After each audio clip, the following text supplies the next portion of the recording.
Здравейте, казвам се Розалия Чойкова и съм студент по психология в Пловдивския университет, бакалавърска степен.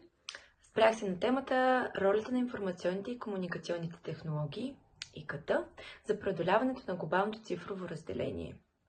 Така, информационните технологии в днешно време са доста актуален и мощен инструмент, за да останем ние във връзка както с околния свят, така и с важни за нас процеси.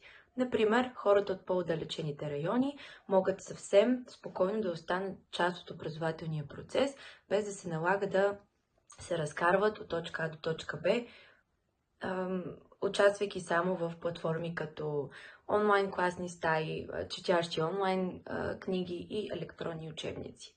Тук също така мога да вмъкна, че съответно информационните технологии спомагат и опазването на околната среда, в отношение на вредните емисии, които се изразходват при стигането от точка А до точка Б и съответно количеството хартия, които се използват при печатането на всякакви учебници, книги и така нататък.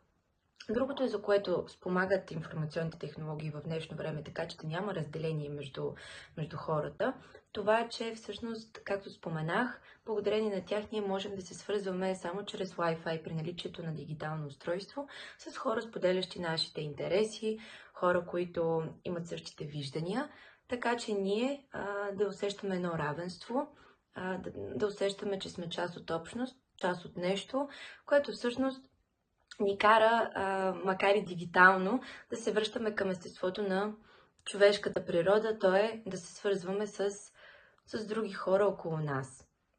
Друго, за което според мен е изключително важно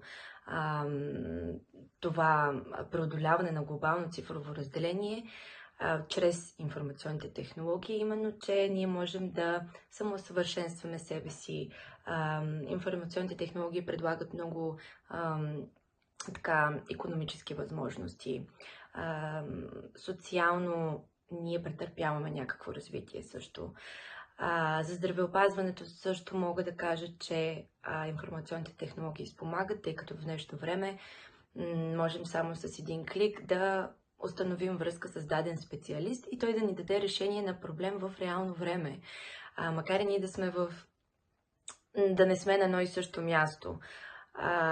Тоест тук, благодарение на информационните технологии, се преодолява това разделение, има равенство, има развитие, има общност.